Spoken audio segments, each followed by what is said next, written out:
Les contaba que se viene un panel súper interesante sobre cómo gestionar la diversidad cultural.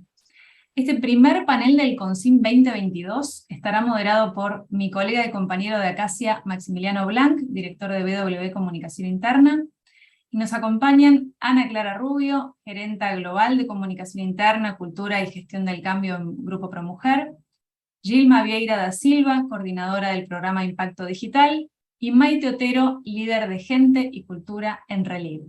Ahora sí Y me ahí te escuchan, escucha Caro. Maxi. Qué bueno. De 10. Bueno, Gracias. gracias por la presentación. Es un placer para mí estar acá con este panel de genias del tema de diversidad. Hemos tenido algunos encuentros previos y he aprendido muchísimo. En muy poquito me han enseñado un montón, así que yo estoy feliz de poder presentarlas y darles el espacio para escucharlas y que nos cuenten todo lo que saben. La verdad que saben muchísimo y están sobre un tema tan importante hoy que tiene que ver en las compañías y que es importante para trabajar en comunicación, que es la diversidad, la inclusión, la participación de todos los grupos dentro de las organizaciones y cómo nosotros desde la comunicación podemos ayudar y colaborar con todo esto. Maite desde España está ya en un horario cambiado, así que está acompañando. Y Silma y Ana desde acá. Para mí, chicas, es un placer, así que quiero escucharles un poquito la voz. ¿Cómo están? ¿Bien? Todo muy bien, ¿qué tal Maxi? Hola chicas, hola a todos y todos los que nos están viendo, gracias por sumarse, escucharnos. Sí, sí, por acá también todo bien. Muchísimas gracias a todas las personas que se conectaron para escucharnos y ya ansiosa de compartir todo lo que charlamos anteriormente. Me uno a Ana y a Gilma, gracias y encantada de estar aquí. Buenísimo. Bueno, chicas, la idea es poder compartir toda la experiencia que tienen ustedes con toda la gente que nos está viendo. Y yo cuando hablé con ustedes, empezamos a trabajar sobre qué cosas contar, la primera pregunta que me planteé y que les alcancé a ustedes es un poco desde una empresa que tiene esta intención de empezar a abordar estos temas. ¿Cuál es el primer paso que tiene que dar una empresa? Una empresa que reconoce la importancia de la diversidad multicultural y de organizaciones que tienen muchas personas que se conectan en todo el país, en todo el mundo, en todo el planeta. ¿Cuáles son los primeros pasos que tienen que dar? A ver, ¿quién es la primera valiente que nos cuenta su opinión? Si quieren puedo arrancar yo. Vamos, Silma. Ahí estuve puntuando un poco sobre esa pregunta. Creo que esa es una pregunta súper interesante para trabajar. Lo que vengo a compartir un poco es que para mí el primer paso de tipo, naciste, quiero trabajar como empresa, diversidad e inclusión, es hacer una foto de la empresa. Cuando digo foto de la empresa es un diagnóstico interno sobre diversidad e inclusión y ahí traigo algún ejemplo de ¿cómo hago ese diagnóstico interno sobre diversidad e inclusión? Con algunas empresas estuvimos trabajando. Yo no me presenté antes, pero bueno, Max me hizo una breve presentación. Yo soy Gilma, soy coordinadora de proyectos en Impacto Digital y uno de los programas que actúo es Dale Más Afro a tu empresa, que es una iniciativa también para pensar la diversidad y la inclusión en las empresas. Entonces, después de eso, ¿cómo hago el diagnóstico interno sobre diversidad e inclusión? Y ahí traigo algunos ejemplos que hizo algunas empresas. Sabemos que lo que es desde Argentina o en la región, estamos avanzando en lo que es equidad de género, entonces más mujeres en las empresas, en los cargos de gerencia, que existen más mujeres, pero ¿cómo podemos ir más allá de eso? Y ese diagnóstico que yo digo, creo que es una de las etapas importantes. Y ese diagnóstico es haciendo como una foto interna de sí, ¿cuántos varones tenemos? ¿Cuántas mujeres tenemos? De esos, ¿cuántos están en cargo de gerencias? E ahí trabajamos las interseccionalidades de todas esas personas, ¿no? Varones, mujeres, personas no binarias, que hoy ya tenemos y reconocemos esa identidad. ¿Cuántas de esas personas son racializadas?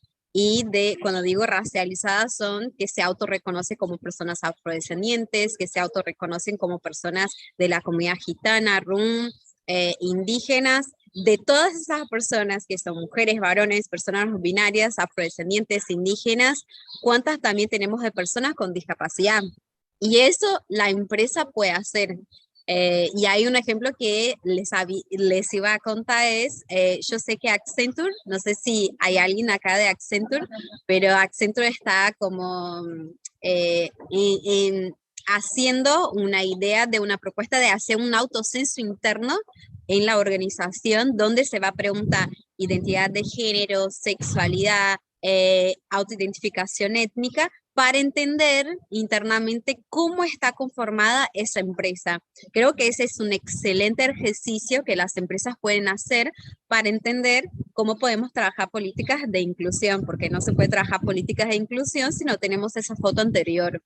Y después les traigo una herramienta que hace 2 semanas se lanzó, es de una organización que trabaja diversidad e inclusión acá de Argentina, pero que cualquier empresa puede utilizar, se llama Insight.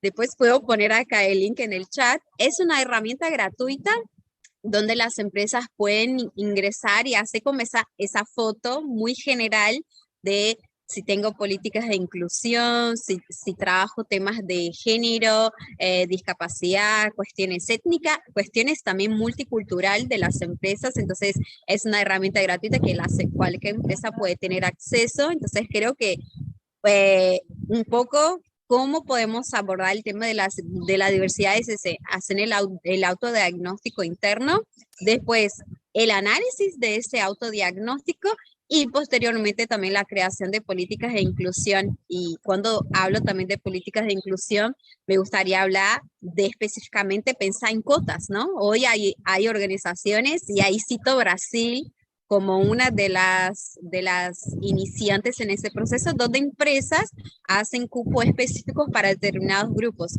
cupos específicos para personas con discapacidad, cupos específicos para jóvenes, cupos específicos para personas negras y afrodescendientes.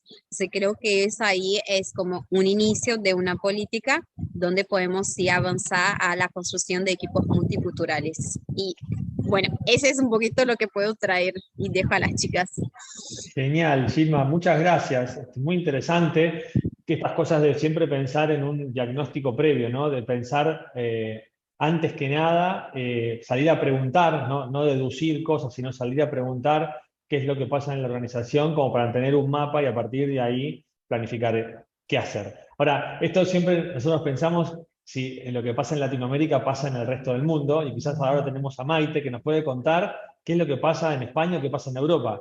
¿En Europa es el mismo camino? ¿También se parte de un diagnóstico? ¿Estamos al mismo nivel? ¿O estamos en niveles diferentes o en tiempos diferentes? ¿O por una cuestión cultural se utilizan otras herramientas cuando una compañía quiere dar ese primer paso? Buena pregunta. Creo que depende mucho de qué empresa estamos hablando. Difiere mucho si estamos hablando de una empresa más corporativa o si estamos hablando de una empresa más startup. Cuando hablamos donde estoy más especializada, que es en startup, empresas pequeñas que crecen a un ritmo bestial, tenemos mucha diversidad, pero también mucho caos. Entonces hay veces que sí, tenemos la oportunidad de tener herramientas que nos dan esta información que estábamos hablando, pero una de las veces que iba a decir como igual mi aporte iba a ser un poco menos técnico y más como guerrero. Una de las cosas que yo hago como primero es intentar comunicar con todo el mundo en la empresa qué es diversidad y qué es inclusión. Y cómo diversidad no es sinónimo de inclusión. Como diversidad tiene que ser como un medio para llegar a la inclusión, pero no es el destino final. El destino no es ser diversos, el destino es ser inclusivos con todo el mundo. Y cuando intento como dar este mensaje, lo que intento hacer es conectar, que la gente pueda conectar con qué significa. Y todos, no importa si igual trabajamos en una empresa, que todos somos todos del mismo género, del mismo etnia, de lo mismo todo, todos podemos sentirnos excluidos en algún momento. Y mi paso previo es como conectar a través de la empatía con qué es eso de sentirse excluido, cómo se siente. Y una vez que la gente conecta con ese sentimiento, con qué es y por qué no quiero que otra gente se sienta de esta forma, entonces empezamos a decir cómo podemos hacer para que eso no suceda. Es como empezar por qué es importante o no para vos ser inclusivo en el ámbito laboral. Y ese diría como es un approach que hago con las empresas, es como desde la emoción conectar con la importancia y entonces viene el compromiso y entonces hacemos todo el diagnóstico y como propuestas de cómo podemos ser más inclusivos, pero necesitamos ese como compromiso que viene de la persona individual y no viene de la empresa. Por lo menos esa es mi experiencia, que uno puede poner un montón de políticas, pero si las personas realmente no sienten el compromiso y el por qué, las ganas de hacerlo individualmente suelen como disparar un poco. Y entonces esa es como mi primer paso, es como conectar con esa emoción de por qué quiero ser inclusivo en este medio. Interesante, Maite, porque claro, lo que vos estás contando, sin ser una campaña de comunicación interna, de alguna manera tiene que ver con la comunicación, que es sensibilizar a la gente para que entienda lo que siente el otro, ¿no? Y eso, para quienes estamos en comunicación, es una de las cosas claves para poder trabajar, porque cuando vos al otro le haces sentir o vos sentís lo que siente el otro, fluye muchísimo mejor. Y desde esa sensibilidad entiendo que uno también está mucho más abierto a responder un diagnóstico con mayor apertura, con mayor honestidad, con mayor transparencia, porque son temas que quizás en generaciones nuevas vienen mucho más incorporadas. Yo veo en mis hijos que hay un montón de temas que los tienen naturales, pero quizás quienes tenemos más años son temas que vamos aprendiendo y que vamos desarrollando. Y sensibilizarte ante esos temas, sin duda, te ponen en un lugar de mayor apertura y de entender mucho mejor. Pero quiero escuchar a Ana, que todavía no la escuchamos, a ver también qué tiene para contarnos sobre cuáles son estos pasos que tiene que dar una empresa. Me gusta mucho esto del diagnóstico y en las charlas previas que hemos tenido, hay una razón, ¿no? Esto de preparar la compañía para saber dónde está parado. Contanos, Ana, cuál es tu experiencia. Bueno, antes que nada, contarles un poco en dónde estoy. Yo hoy estoy trabajando en ProMujer, que es una organización social con más de 30 años de trayectoria, impulsando la igualdad de género en América Latina. Tenemos presencia en Guatemala, Nicaragua, Argentina, Bolivia, México, y a través de nuestro modelo holístico de educación, salud e inclusión financiera, vamos por la igualdad de género, así que lo tenemos en nuestro ADN. Es un orgullo poder formar parte de esta organización.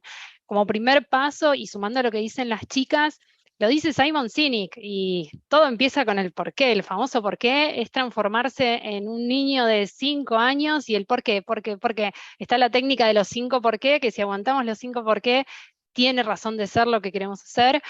Recomiendo siempre que las organizaciones vinculen diversidad al propósito de la organización, porque en definitiva implementar diversidad es un cambio cultural. Entonces, si las personas no ven el impacto en el negocio, no ven el impacto en su día a día, el mindset, el cambio cultural va a costar mucho. Entonces, recontra asumo a lo que dicen las chicas, siempre empezar con el propósito, con el porqué, que la gente entienda para ya ir armando estos primeros pasitos.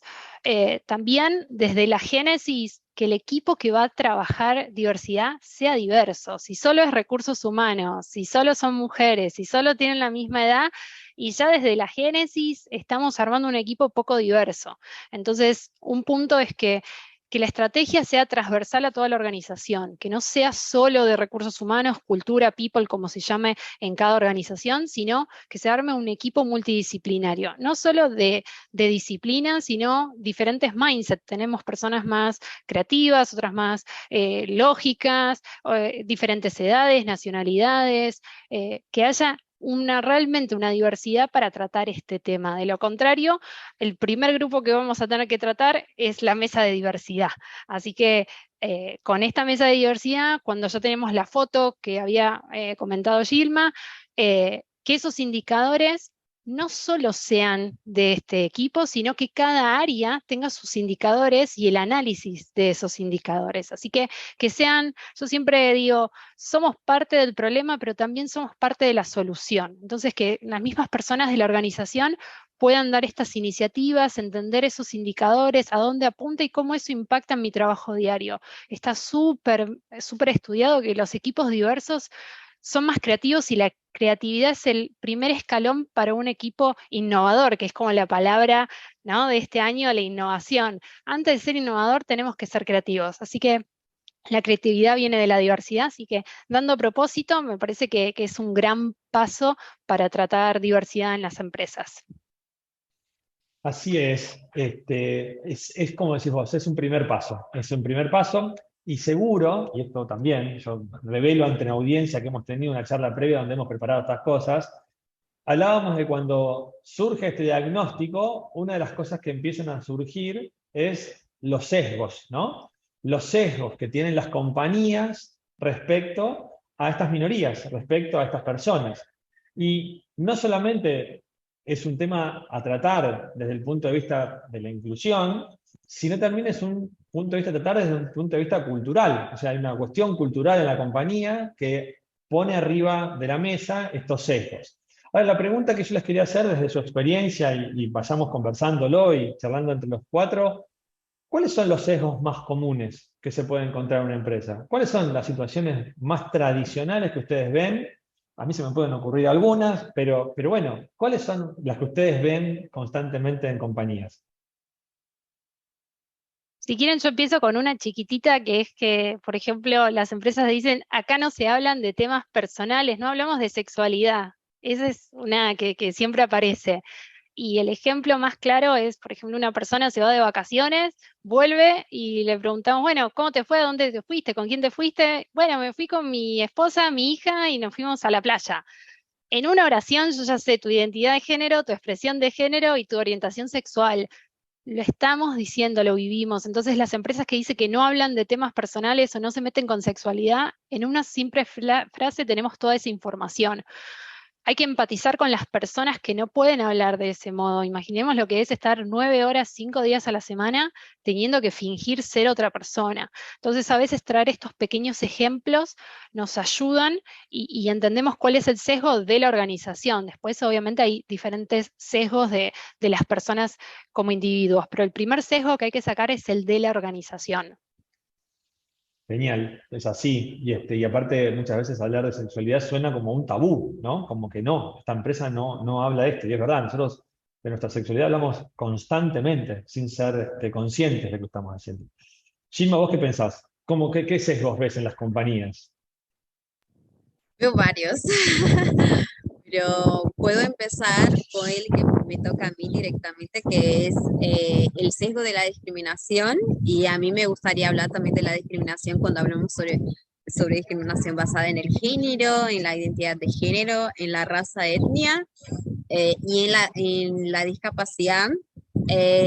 Y un ejemplo también cuando hablamos también desde los movimientos antirracistas, que las compañías son racistas, es que me pasó a mí y pasó a personas muy conocidas que cuando vamos a una entrevista de trabajo, por tener el pelo afro, por tener tranzas o por tener dreads o por expresar nuestra identidad étnica de una forma diferente, dicen que no cumplimos el estándar o el patrón de la empresa, no encajamos en ese perfil, ¿no? Y ese es un perfil totalmente discriminatorio porque vincula todo lo que es la negritud, la forma que expresamos nuestros pelos como informal, como sucio, y es gracioso porque a veces me preguntan, ¿y vos lavas tu pelo cuando estás con trenzas? Sí, lavo mi pelo, yo tengo el pelo afro, entonces me preguntan, ¿vos te peinás? Sí, vos no te peinás porque yo me peino también. Entonces esos son también algunos sesgos antes al momento de la empleabilidad y cuando estamos, ¿no?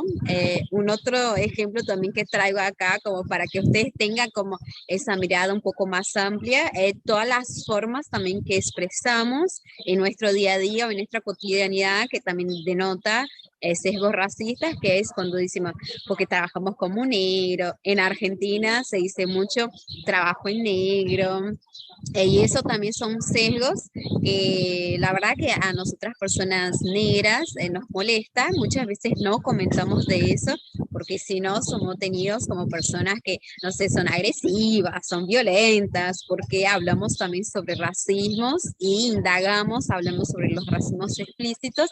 Entonces es re importante hablar sobre eso. Y después para mí es muy importante también que nos dejemos de pensar en las cuestiones de capacitismo. Y cuando hablo sobre capacitismo, hablo sobre tanto las personas neurodiversas que tienen algún tipo de discapacidad, como también el capacitismo, como esa cuestión de estar siempre, pero siempre en demasiada producción. Y tanto las mujeres nos pasa eso cuando estamos maternando, tenemos un proceso de discriminación, pero también muchas veces nosotras mujeres tenemos que empezar a producir mucho más, porque muchas veces se nos inculca que si no somos productivas, no estamos cumpliendo un rol en la empresa. Eso también pasa mucho en mí, por ejemplo, en las empresas que he trabajado, de ser un poco más mejor, y uso esa palabra, más mejor que otras, porque como soy una mujer negra, siempre tengo que estar demostrando mi capacidad, mi conocimiento, mi proceso de construcción formativa, intelectual que puedo aportar en la empresa. Entonces también creo que esos son algunos sesgos que también tenemos que empezar a trabajar, ¿no? Todo lo que es los periodos menstruales que tenemos las mujeres, lo que es la maternidad, incluso incluir lo que es la paternidad, ¿no? Porque eso también es algo que influencia en lo que son las paternidades comprometidas y las maternidades que necesitamos también ese apoyo. Entonces creo que son algunos puntos que podemos pensar de sesgos que nos traen las empresas, que está ahí también para replantear y plantearse todos los días. Totalmente, Gilma. Y nosotros en esta mesa tenemos a alguien que nos puede contar en carne propia lo que es ser mamá o recién ser mamá trabajando. Maite hace poquito que fue mamá y bueno, está digamos, transitando ese camino.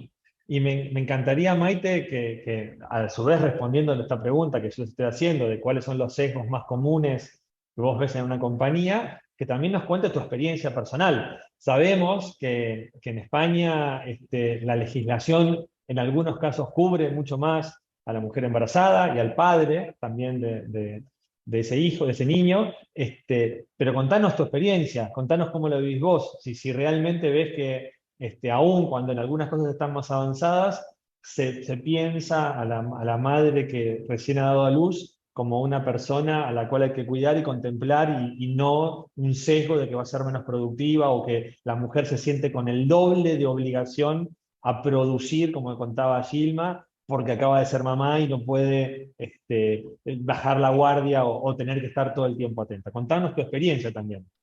Bueno, dentro de Europa, España está como en el medio, porque hay veces que pensamos, Europa están súper avanzados, pero hace menos de un año en Holanda papá tenía 3 días de baja de paternidad.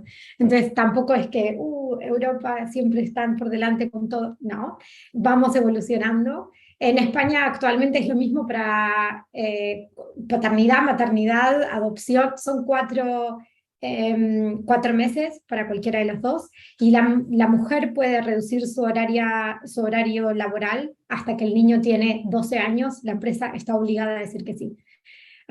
Otras cosas como respecto a la sexualidad, Gilma estaba hablando del periodo, ¿no? De la regla. En España acaba de salir una nueva legislación que tú puedes estar de baja por tener la menstruación y el trabajo te tiene que cubrir. Entonces sí que estamos avanzados en comparación a muchos lugares.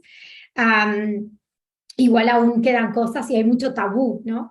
Y justo hablando con lo que decías vos, Maxi, antes, ¿no? De que las generaciones igual no estamos tan acostumbrados, algunas generaciones como a repensar todo lo que aprendimos, ¿no? Y me pasó en carne propia. Yo antes de ser mamá pensaba, ay, sí, inclusivo, todo.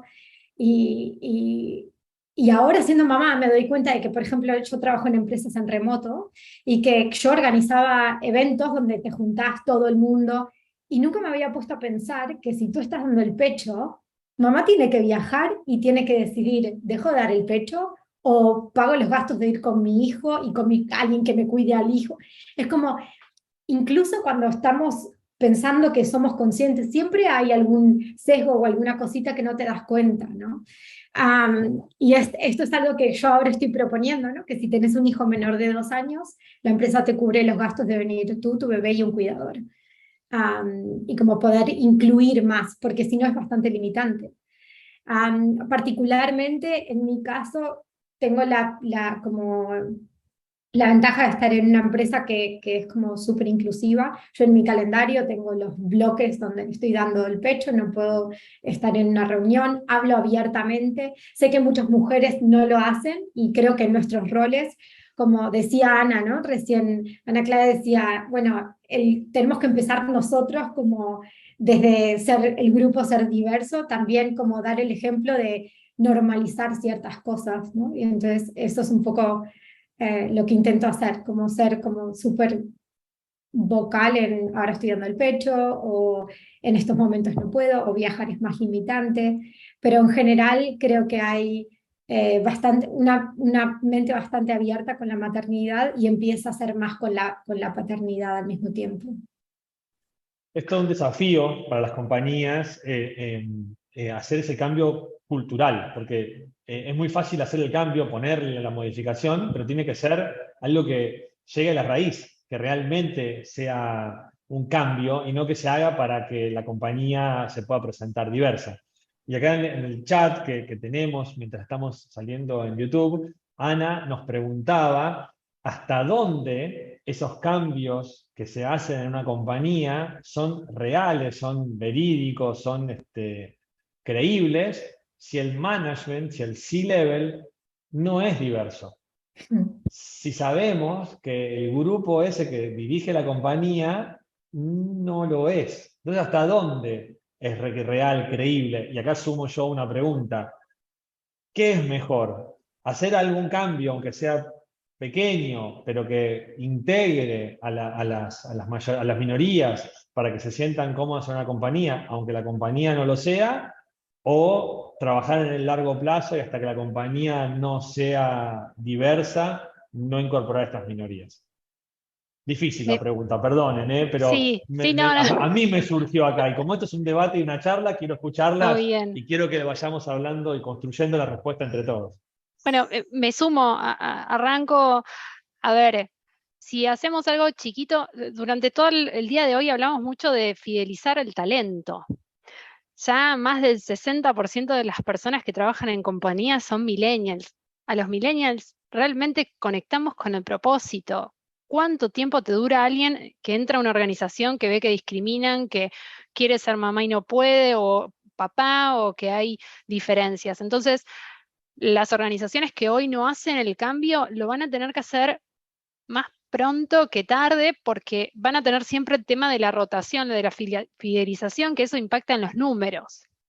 Entonces, realmente ir por un cambio chiquito te va a resolver el minutito hoy, a la hora, pero a largo plazo, en algún momento eso se da contra tu cara y vas a quedar expuesto. Y uno de los temas que vimos durante toda la jornada es la fidelización. Así que siempre los cambios top to bottom, desde arriba, el liderazgo, ya sea una empresa que trabaje en agilismo, las personas que lideran naturalmente son mega influenciadoras. En mi caso, Maxi, también fui mamá hace 8 meses y agradezco muchísimo trabajar en una organización donde la lactancia está bien vista, donde se enfermó y fue la primera vez que veo enferma a mi hija, y tener una persona que me acompaña, me mentorea, me da herramientas. Y si yo estuviese en otra organización, no voy a poner a mi hija por sobre el trabajo. Así que me parece que lo que hay que entender es a la fuerza laboral que hoy está, el propósito de las organizaciones, el clima, la cultura, está pesando y mucho en la decisión de quedarse o no. Así que a corto plazo también va a ser la gente que se quede ahí. ¿Sí o Ahora no? ¿Qué voy opinás? yo. A mí me gusta el radicalismo, ¿no? Si fuera por mí, tendríamos personas con discapacidad como SEO, personas trans, personas negras, indígenas, pero yo también sé que muchas veces lo que queremos no es lo que sucede. Entonces yo creo que hoy la realidad nos muestra que hay que empezar de chiquito, ¿no? Creo que no podemos adoptar a veces algunas prácticas radicales solo porque yo como individua quiero, sino que hay que empezar de abajo, pero hay que empezar de abajo y sumo que es súper importante planes de carrera, ¿no? Hoy también sabemos que muchas empresas y organizaciones no incluyen planes de carreras para que las personas que ingresen de abajo puedan llegar arriba, incluso con una mejor capacitación, porque a veces también podemos personas, no sé, de esos grupos considerados marginalizados, y a veces ponerse en un espacio donde capaz que nunca tuvo alguna experiencia o llega, y también puede ser que no sé, sea tan desorientado para la persona como para la compañía. Entonces yo creo también que es importante hacer acciones a corto, mediano y largo plazo. Creo, apuesto también apuesto, ¿no? Apuesto por los planes de carreras, que sí es importante que incluyamos a esas personas, pero también que la inclusión no sea solo tipo una figurita, pongo una persona con discapacidad, una persona trans, una persona negra y mi equipo ya es diverso.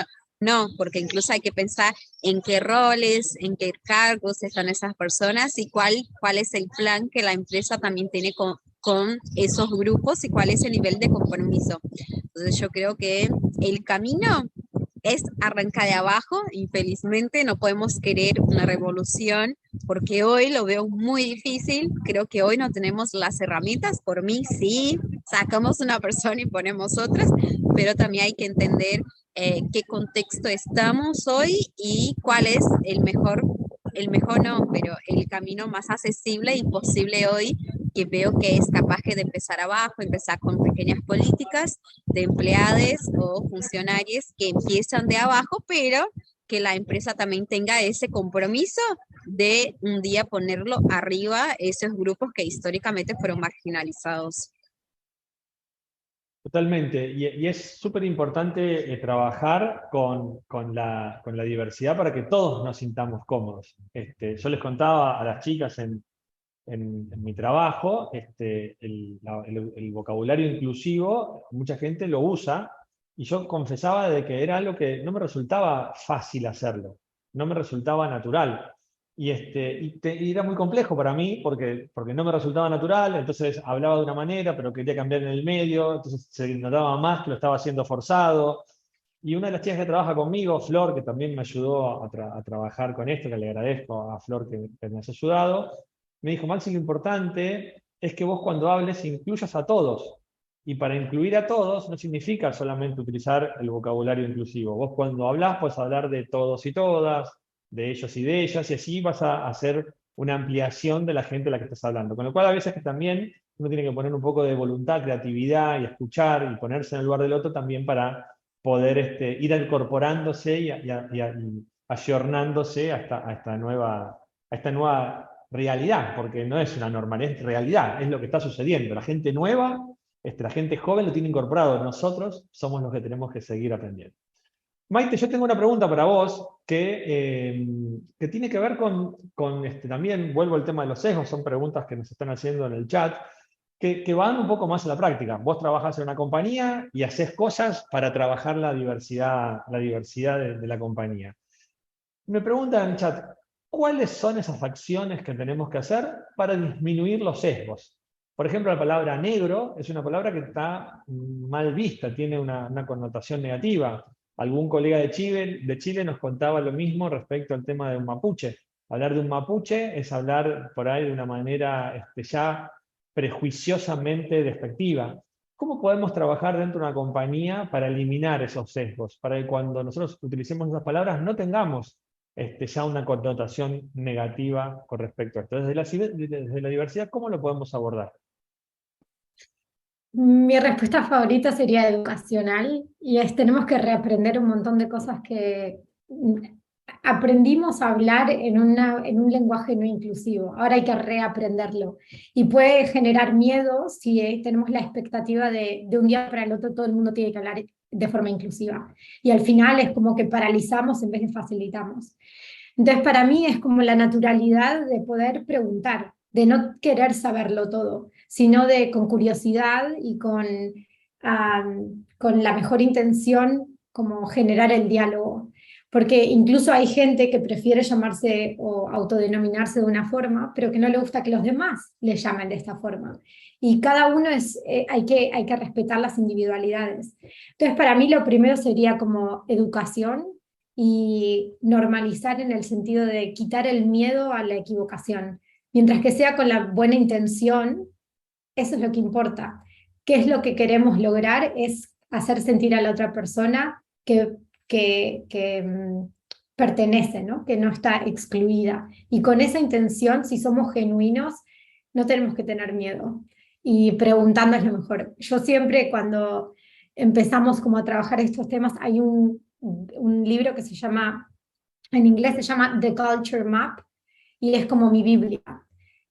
Y siempre cuando alguien entra en la empresa le doy este libro y es como léelo, y eso despierta como la curiosidad y esta nueva forma de ver de no tengo que saberlo todo, tengo que poder preguntarlo desde la mejor intención. Educación sería mi palabra mágica, digamos.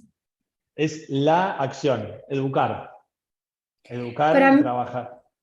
sí, y poder quitar ese miedo de decir, casi como que tengo miedo de hablar, ¿no? Porque alguien se va a sentir excluido y mejor me callo, pues no digo nada. Está bien, es un reaprendizaje y lo tenemos que hacer juntos. Y lo importante es la intención que tenemos. ¿Puedo Sí, es contribuir también un así. poco en esta pregunta? Claro, por supuesto. Yo también estoy 100% de acuerdo con Maite. Creo que está bueno siempre preguntar a las personas, pero después también escuchar mucho a las personas, ¿no? Yo trabajo con compañeros que son no binarias o personas trans y siempre nos decía, a veces no hace falta que estemos a todo momento preguntando cuáles pronombres utilizamos, sino que pueden escuchar. Si yo en un momento digo, ay, porque yo me desperté y me sentía muy agotada. ¿Qué pronombres uso? Femenino. Si yo me digo, uy, me desperté y tenía un dolor de cabeza, creo que estoy tipo muy cansada, ¿qué pronombre esa persona usa? Neutro, ¿no? O no binario, como diría. Y también escuchar a las personas cuando también se presenta en su autoidentificación étnica. Yo en general siempre me presento, yo soy una mujer afro, negra, de Brasil, migrante, y ahí construyo también mis identidades. Entiendo que muchos países, principalmente lo que es Argentina, Chile, Uruguay, que tiene una construcción étnica bastante compleja, usaron históricamente la palabra negro como negativa. Entonces, ¿hasta qué punto también yo puedo saber cuándo está mal y cuándo está bien usar esa palabra? Todas las veces que la usas de forma negativa, está mal. No uses, como evite usar esas palabras. Pero también es importante entender que el movimiento negro, movimiento afro, también usa la palabra negro como resignificación de esa identidad que fue borrada. Entonces, hay personas afrodescendientes que explícitamente dicen, yo soy una persona negra, entonces yo no tengo ningún problema de que al momento de que me caractericen, usen esa palabra. Pero también entender que no necesariamente en todos los momentos tenemos que decir, no, porque Shilma, esa chica negra, trabaja en impacto. No tiene sentido, porque yo no estoy a todo momento, porque Max, ese chico blanco, trabaja en determinado lugar, tipo. También entender que no necesariamente en todos los momentos tenemos que estar caracterizando a las personas. Yo no tengo que estar diciendo, yo trabajo con todas las veces que voy a repetir que trabajo con personas trans, yo trabajo con personas. No hace falta que a veces tenga que estar explicitando esas identidades si no es el espacio. y después preguntar a las personas, pero yo también iría al tomar un poquito de cuidado, porque también como una mujer afrodescendiente y negra, a veces somos tipo Wikipedia ambulantes. Todas las personas cuando tienen dudas sobre racialización nos preguntan a nosotras, entonces también más allá de la invitación de que sí sean curiosos, tengan curiosidad, también tomes el tiempo de investigar. Tipo, no esté a todo momento preguntando para una persona con discapacidad qué se hace, qué no se hace, para una persona afrodescendiente cómo se dice, para una persona indígena. No hace falta que esté a todo momento nos preguntando, pero sí yo valoro la pregunta de tipo, Gilma, yo estuve estudiando que capaz que en Chile las personas afrodescendientes no les gusta que las llame de negra. No sé, ¿qué te parece eso? Bien, yo te voy a contestar con todo el cariño posible porque entiendo que vos tuviste una proacción de estudiar sobre eso, ¿no? De investigar, como no es que venís, Gilma, dame esa respuesta y yo nunca fui atrás, es como, Gilma, dame esa respuesta porque yo estuve estudiando eso y validando y a veces no siempre lo que está en internet es verdadero, ¿no? Entonces también creo que es eso, esa educación, con esa curiosidad, entender que pregunta no está mal, pero también vayan con preguntas elaboradas, por favor, tipo, no quieran hacer preguntas donde puedes encontrar en internet y no usen esas personas como Wikipedia ambulantes, porque eso también es violento hacia nosotras, tipo, está todo momento contestando preguntas que ustedes pueden saber en internet. O sea, creo que también como esa empatía es eso, ¿no? De entender qué puedo hacer yo y qué puedo aprender con el otro. Yo me, Totalmente. me Y sumo, Max, sí, perdón, dale. con, No, al contrario, te iba a lo que vas a decir, a sumarte algo, pero contame y después te pregunto. dale, cambia un poquito el viraje sobre el concepto de feminismo, ¿no? Y sumo a lo que dice Maite, a veces no es solo educar, porque hay conceptos que generan mucho rechazo, como la palabra feminismo, que durante décadas se encargaron de que tenga una connotación negativa. Una experiencia muy linda en diferentes organizaciones es hacer una dinámica. El gaming es muy bueno para el nivel 1, que es la sensibilización, para esa apertura al aprendizaje. Y fue preguntarles, bueno, según la RAE, ¿qué es feminismo? No se pueden imaginar las diferentes definiciones que dieron. Y cuando mostramos lo que decía la RAE, equidad, la búsqueda de equidad entre los géneros, eso es feminismo.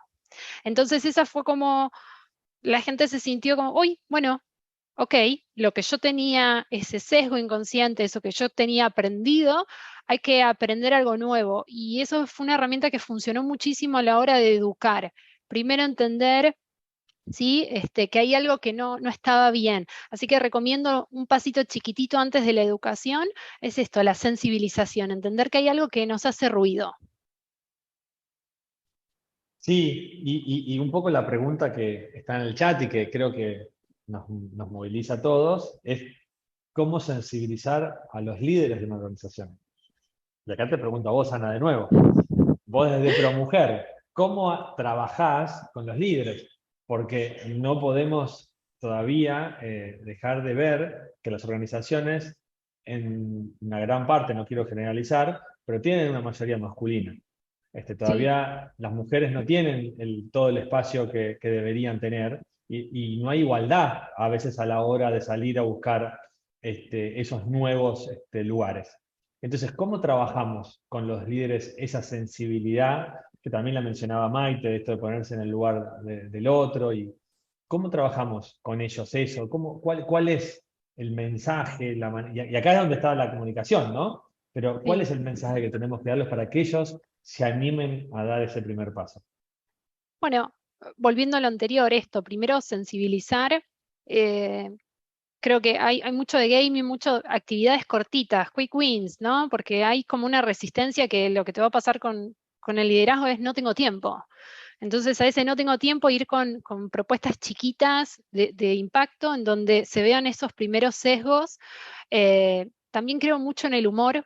El humor es una gran herramienta para utilizar y bajar mensajes y que hagan esos ruidos, o al menos que llamen la atención. Hace poco lanzamos una campaña de diversidad y vemos las métricas y nadie había entrado a verlas.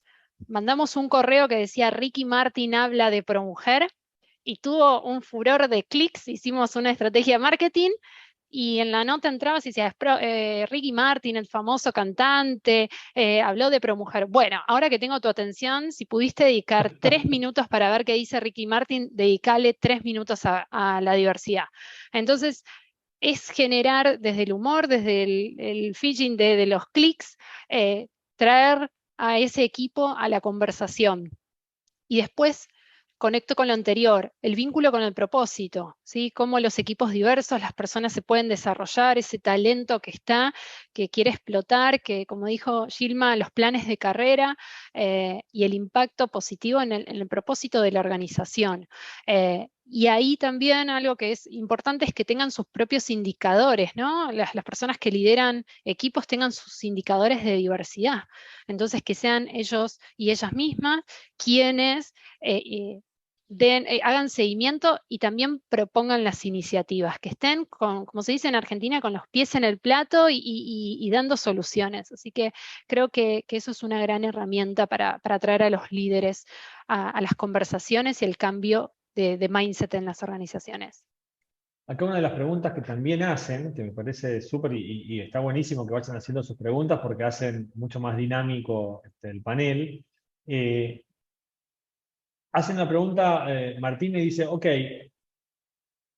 la organización tiene un liderazgo que intenta o busca o apoya la inclusión.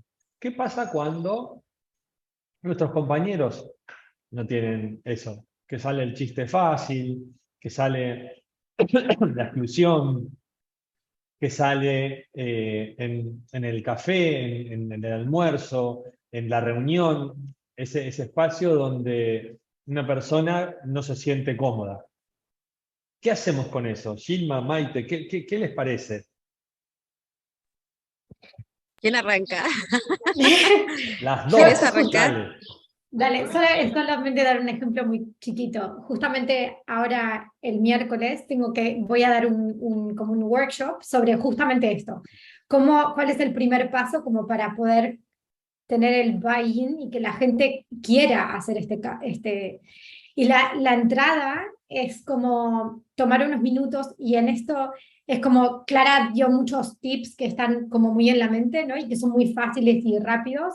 Igual lo que digo yo es como un paso más. Y igual viene mi background en psicología acá y es como que me gusta bajarlo de la mente y ponerlo en la emoción.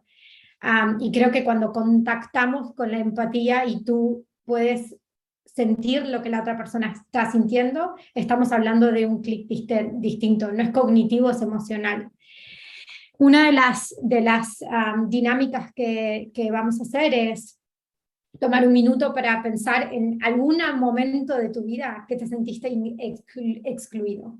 Que puede ser cuando tenías 10 años y no te eligieron para el equipo de básquet, puede ser la semana pasada cuando te enteraste que hicieron una fiesta y no te invitaron, puede ser cuando una vez estabas físicamente ahí y no te sentiste físicamente cómodo y te sentiste discriminado, como sea.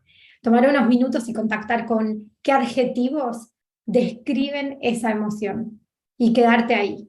Una vez que estás así, decís, probablemente en tu empresa en este momento haya alguien que se está sintiendo de esa misma forma. Y eso es como el poder como convencer desde la emoción que porque alguien no quiere que otra persona se sienta de esa forma, está como con la mente más abierta de cuestionar todas las cosas que hemos aprendido para reaprender otra forma de hablar, de hacer, de incluir. Genial. ¿Gilma? Bueno, yo tengo ahí algunos puntos. Creo que ahí sí hay que trabajar un poco más de lleno de tolerancia cero, pero creo que eso también viene con todo un proceso interno, ¿no? De diagnóstico espejo, capacitación, sensibilización de esos grupos y creación de protocolos. Siento que los protocolos son súper interesantes y les voy a dar un ejemplo que es como muy básico. Ese ya es como un protocolo de tolerancia cero, que las empresas también que son súper comprometidas también lo pueden como como usar como ejemplo, pero yo creo que podemos empezar con esos puntos, ¿no? Sensibilización, creación de políticas de inclusión y diversidad, creación de protocolos y después políticas de discriminación cero.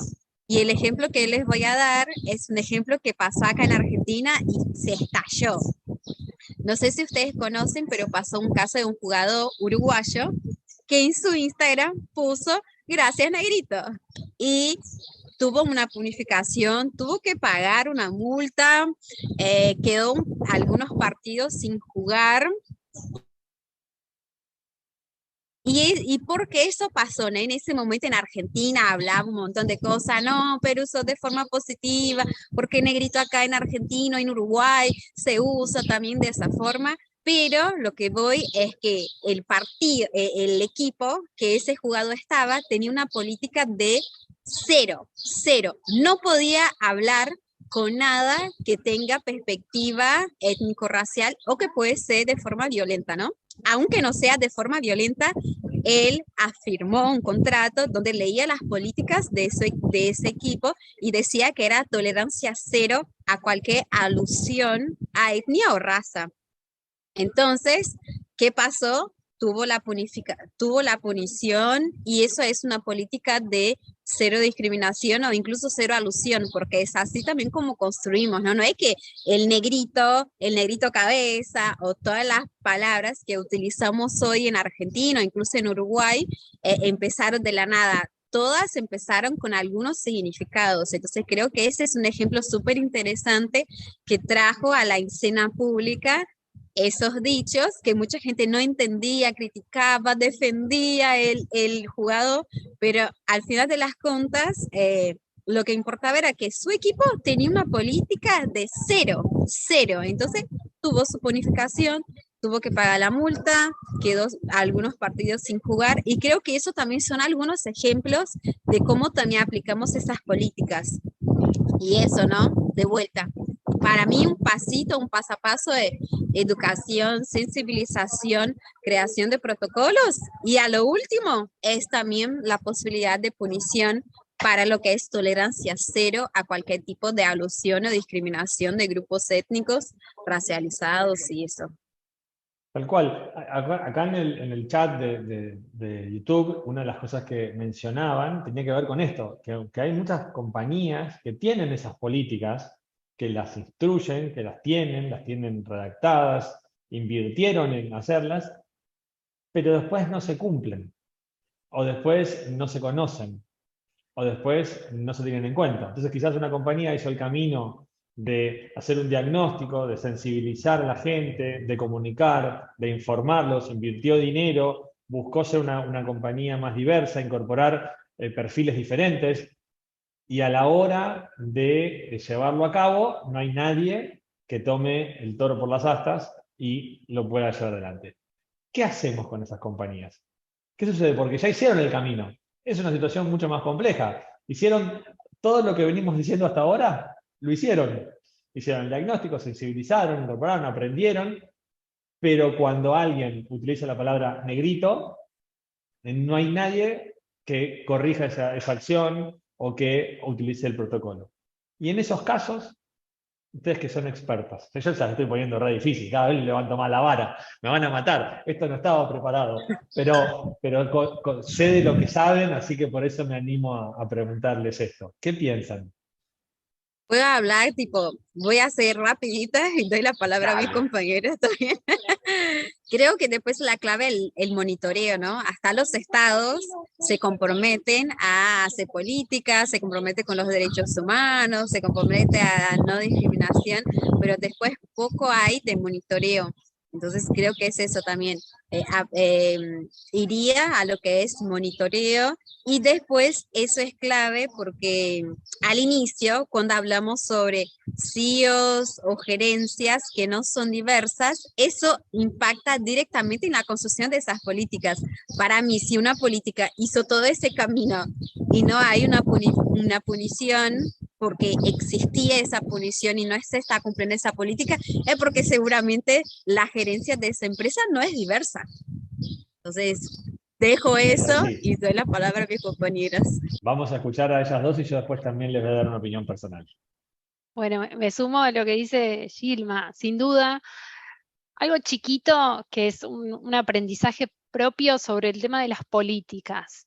Imagínense que hasta LinkedIn nos dice cuánto va a durar en leer un artículo. Una red que se supone de gente académica que le encanta leer nos dice que un texto dura 3 minutos, 5 minutos. No te parecen textos de hora y media. Las políticas, las personas no las leemos, con lo cual las campañas de comunicación asociadas a políticas, a cambios en ética, tenemos que hacer campañas de comunicación atractivas para que ese mensaje llegue. Así que esa es como mi lección aprendida y ver cómo desarmamos esa nueva política y con los mensajes claves y obviamente que esté el documento, pero lleguemos de una forma mucho más amena porque las personas consumen de redes sociales el contenido y leen el diario de ese modo, así se informan. ¿Por qué una política? ¿Por qué alguien va a sentarse y leer 30 hojas para entender qué quiere la empresa de mí? Así que eso como me parece fundamental desarmar la política y comunicarla de forma eficiente. Y después, súper alineada a lo que dice Gilma, si llegamos a la parte donde las personas, entender también que esto es un cambio cultural y los cambios culturales toman su tiempo, si no, pensémoslo cuando quiero estar en forma. Todos estaríamos con un cuerpo hegemónico porque empezamos el gimnasio, hicimos la dieta y todo. No, son cambios culturales, un cambio de hábito cuesta y cuesta. Sí es muy lindo ver cuando en las organizaciones entre pares se empiezan a corregir. No, mejor no digas eso, no está bueno. Y hay como intervenciones chiquitas, que es la primera intervención natural que se da cuando permeó la cultura. Y después, más allá de tener la política, tener estos protocolos de acción. ¿Qué hacer? ¿Y quiénes van a hacer? ¿Qué puestos van a intervenir? Si es una mesa de ética, si es quiénes van a estar detrás para dar el seguimiento y si el monitoreo es fundamental. Así que es tiempo, y sí tiene que haber obviamente estas tolerancias, porque yo coincido, la tolerancia es cero, porque después cuando empezamos a poner la subjetividad, ahí perdemos el norte. Y es muy fácil volver al camino anterior, porque como esto es un cambio de cultura, siempre vamos a volver para atrás porque es nuestra zona de confort. Así que recomiendo esto, el monitoreo y campañas de comunicación sólidas para que la gente entienda qué es lo que quiere la organización de mí. Perfecto. Genial.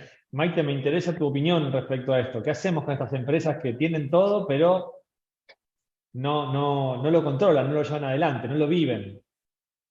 Soy una pesada, no quiero ser repetitiva con las chicas, así que voy a buscar como otro camino para aportar diferente vertiente y soy una pesada de las emociones, pero para mí una de las cosas que ha generado mucho impacto es iniciativas que generan seguridad psicológica en el ambiente laboral, para que la gente se pueda sentir cómodos y seguros expresando qué es lo que significan esas cosas.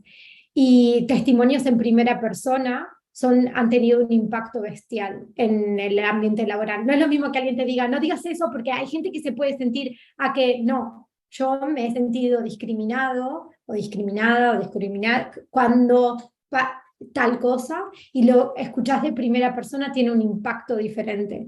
Y esa es una de las cosas que me gustaría mucho más ver, que es seguridad psicológica y testimonios de primera persona, explicando el impacto que tiene para cada individuo esas diferentes maneras de hablar, por ejemplo. Tal cual, yo voy a sumar a todas sus opiniones, no sus opiniones, su sabiduría, voy a sumar una opinión que tiene que ver también con dónde las empresas ponemos el foco. Las empresas, cuando premiamos una venta, la gente va a vender. Cuando la empresa premia la productividad, la empresa busca ser productiva. Yo no veo que empresas premien los buenos comunicadores, ni los gerentes diversos, no. Entonces, las empresas que no premian ese tipo de cosas, no ponen el foco en eso. O sea, ponen el foco en otras cosas y la gente que trabaja en esas compañías va atrás de donde las empresas ponen el foco. Con lo cual también no estaría mal pensar en premiar a un gerente que piense en la diversidad o a un gerente que piense en ser el mejor comunicador, así como puede ser el mejor gerente de una compañía, puede ser el mejor gerente comunicador de una compañía, y sin duda todas las personas que trabajan en esa compañía van a tratar de mejorar en eso porque es donde la empresa claramente pone el foco. En las charlas que tuvimos con las chicas, yo les cuento a los que nos están escuchando, hablamos de un montón de cosas y me gustó también un poco la vivencia personal. Y Maite, te voy a pedir que cuentes el caso de esa actividad que pensaste vos en una playa con gente para actividad y que después dijiste, pará, yo no fui lo suficientemente amplia para pensar en cómo se podía sentir una persona. Porque me parece que la clave de todo lo que estamos hablando está en eso, está en esto de ponerse en el lugar de la otra persona, ¿no? Y a partir de ahí, no sé si recordás el ejemplo que me contaste, sí, seguro que sí. Sí. Compartirlo con todos porque me pareció genial. Una de las cosas que estaba hablando, ¿no? Como estos eventos que trabajamos en remoto y cada tanto nos juntamos en una localidad como para poder pasar un poco de tiempo cara a cara. Mi equipo, para ser inclusivo conmigo, vinieron a Barcelona porque yo con mi hija era como más difícil. Y me encargué de organizar como actividades para poder pasar el rato juntos y conectar y conocernos más. Y una de las actividades que pensé fue, uy, vamos a hacer paddle surf en la playa. Y lo propuse y dije, hey, si quieren nos podemos juntar, podemos hacer esta actividad. Luego pensé, igual no todo el mundo se siente cómodo estando en la playa, que no tiene por qué ser usando bañador, pero igual alguien no se siente cómodo. Y simplemente dije, bueno, si alguien no se siente cómodo con la actividad o con el setup de la actividad, por favor díganmelo en personal y lo podemos... Y eso dio como la apertura a una de las personas que reporta a mí para decirme, mira, en realidad yo soy transgénero, me he hecho todas las operaciones y mi cuerpo está todo marcado y yo sé que eso va a llamar la atención y voy a tener que dar una explicación al equipo y no estoy preparado. Y poco a poco como que eso nos empezó a llevar a conocernos más, abrió como una puerta y al final lo pudo compartir con el equipo, pero como hay veces que uno ni se pone a pensar en que en las cosas más cotidianas podemos no estar siendo inclusivos. Entonces, está bueno, por eso en eso decía como, por si acaso pregunto qué es lo que sienten, si se sienten cómodos, porque eso puede abrir puertas a otras comunicaciones que ni nos imaginamos. A mí me encantó ese ejemplo porque demuestra de una manera muy simple cómo nosotros comunicadores o las empresas que trabajan en estos temas pueden abrir su cabeza, abrir su forma de pensar y sobre todo ponerse en el lugar del otro, ¿no?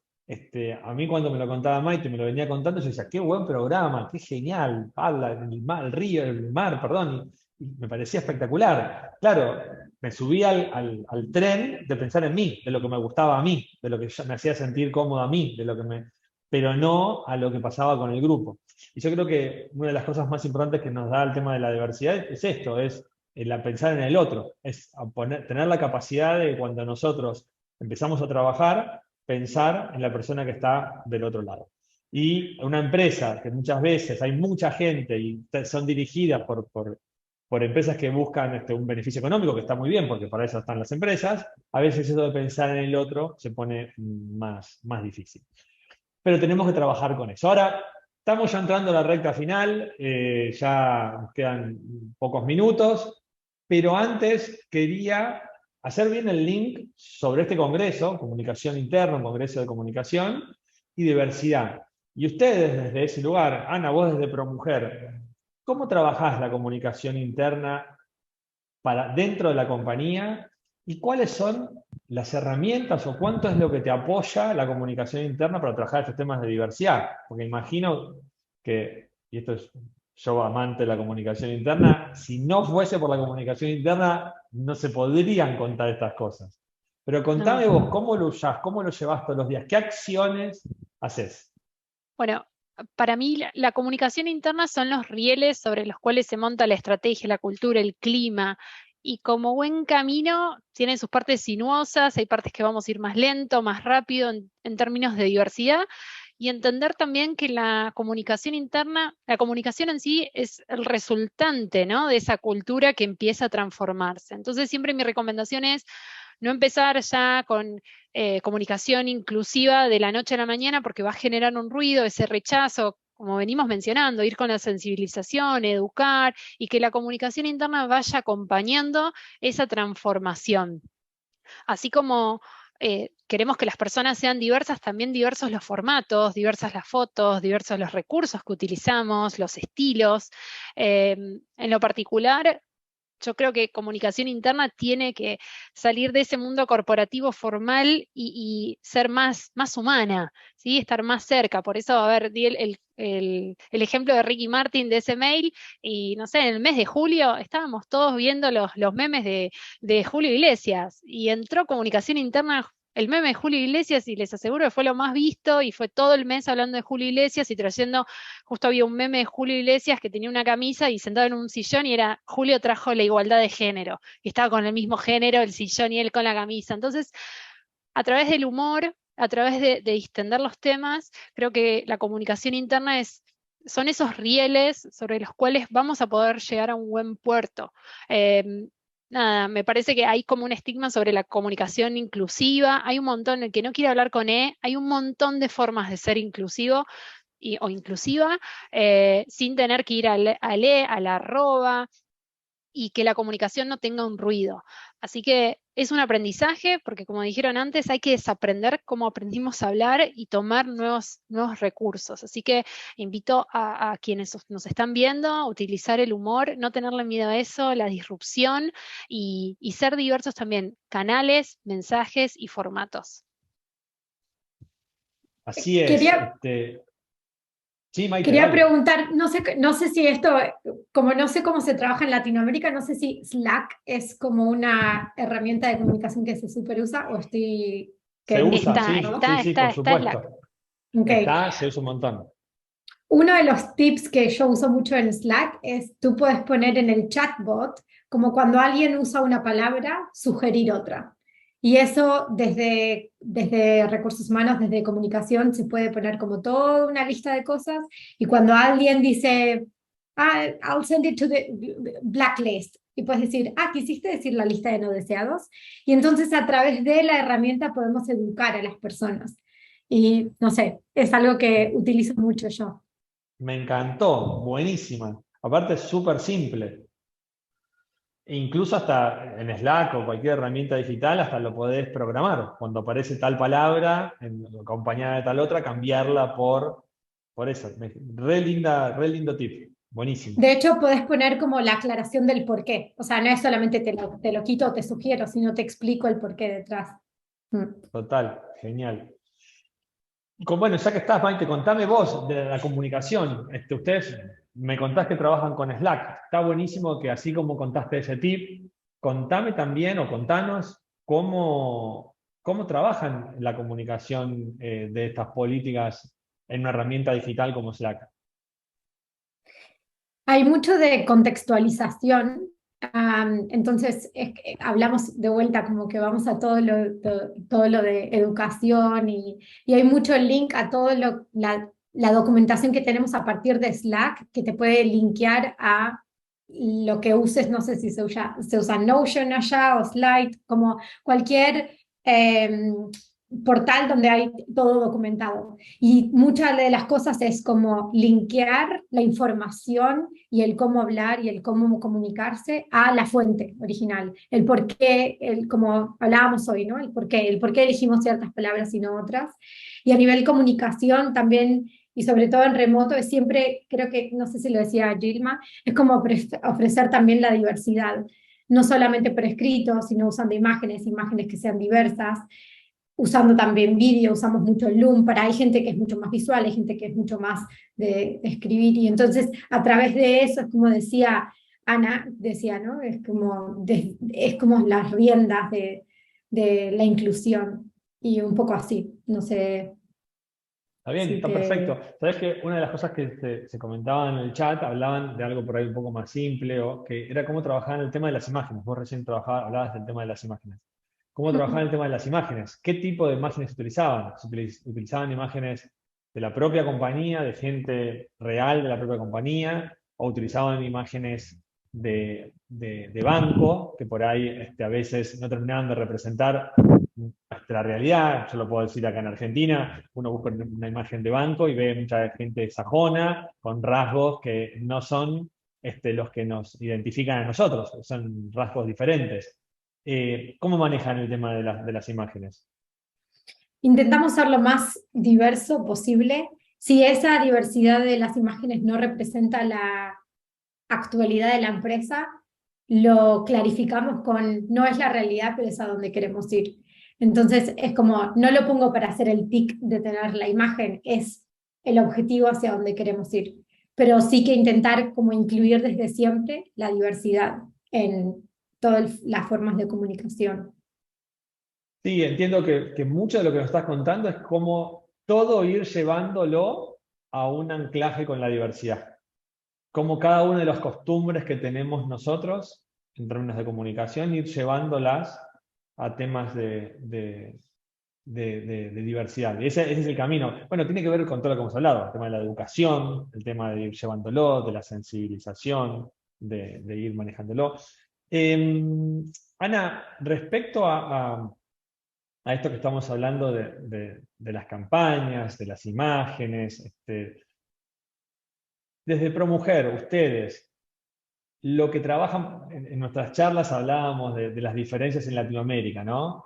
Desde ProMujer se encontraban con lugares por ahí centroamericanos que estaban un poco más retrasados en políticas de diversidad y en lugares como por ahí aquí en Argentina que estamos un poco más avanzados. No es algo para sentirse orgulloso, pero quizás hemos dado algunos pasos. ¿Cómo ves la comunicación en esos dos lugares?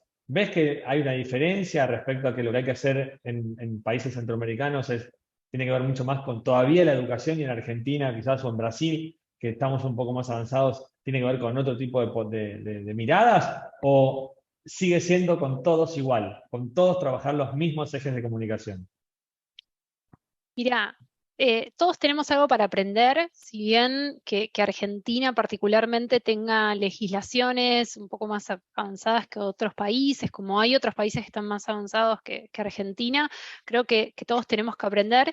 Para mí tiene que ver mucho con la cultura organizacional, con asegurarse que todas las personas que integran una compañía tengan los mismos valores, el mismo nivel de conocimiento y que vivan esos valores de la misma forma.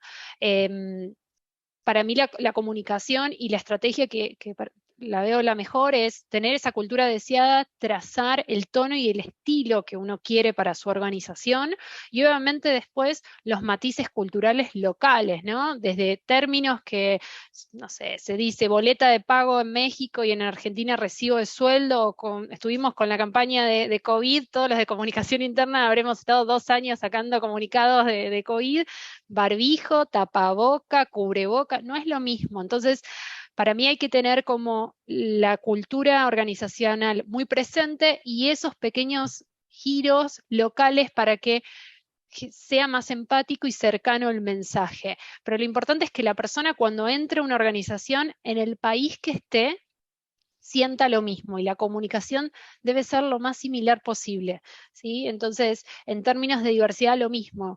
Por más que un país tenga una política y en otro muy diferente, al entrar en una compañía tiene que vivir lo mismo. Así que ese siempre es mi recomendación. Otro tema súper importante para lo que son los equipos multiculturales es tener en cuenta los contextos políticos, económicos, sociales. En Argentina hace muy poquito tuvimos una situación política que dio un feriado, un contexto bastante complejo, pasa en toda Latinoamérica, entonces también cuando vamos a comunicar, tener esa sensibilidad de entender qué está pasando, muchas veces es algo muy tonto como los feriados.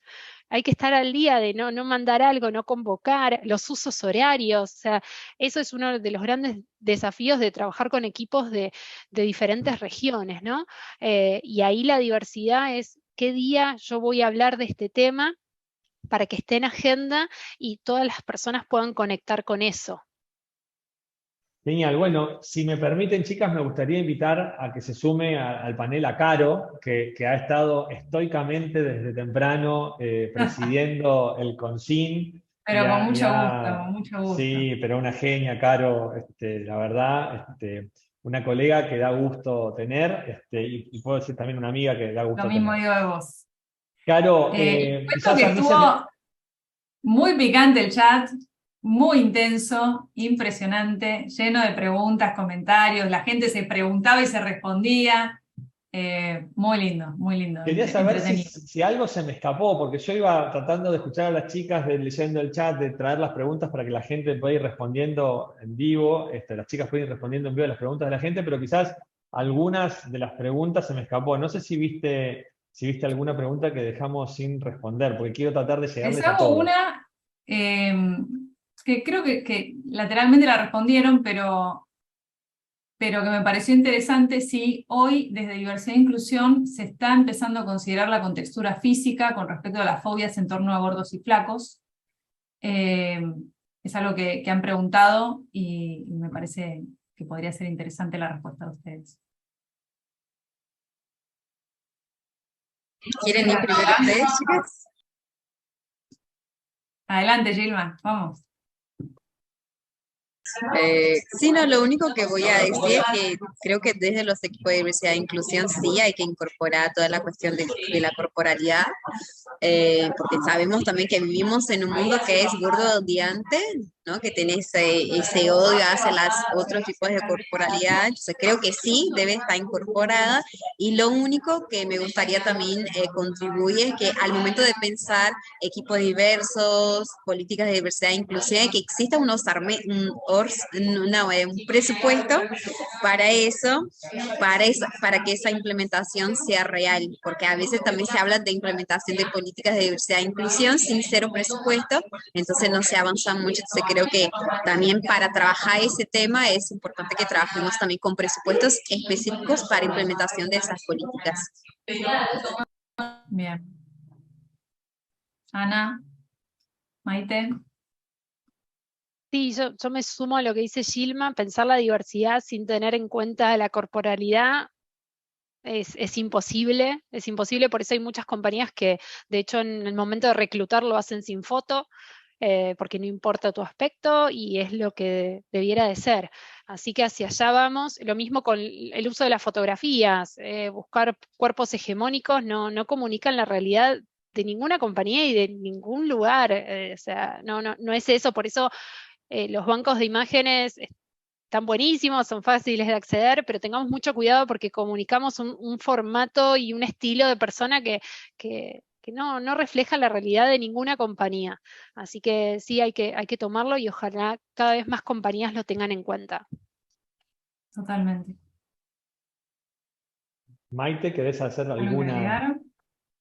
Sí, creo que si tenemos en mente la inclusión en general, pueden haber tantas vertientes de diversidad como cosas que nos pueden hacer sentir excluidos. Puede ser para una persona su forma física, para otra persona puede ser que mide 1,5 metros como yo, y hay veces que me encuentro en unas situaciones como cuando me conocen me dicen, pero sos re bajita, y me siento excluida, y es verdad, y pueden haber tantas variables de inclusión como personas, porque cada uno puede sentirse incluido o excluido por distintas cosas.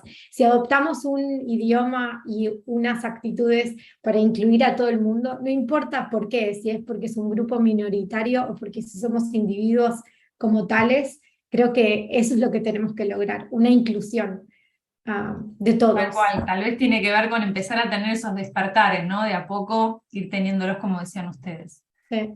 Estuvo muy interesante todo lo que compartieron. No sé, Maxi, si querés agregar algo más. No, Ya yo estamos agradecido, la verdad que confieso que cuando me tocó el panel sobre diversidad, la primera reacción mía fue extraño, porque no es del tema que yo más sé, no soy experto en diversidad, me sentía mucho más cómodo hablando de un montón de cosas de comunicación interna que puedo hablar un montón.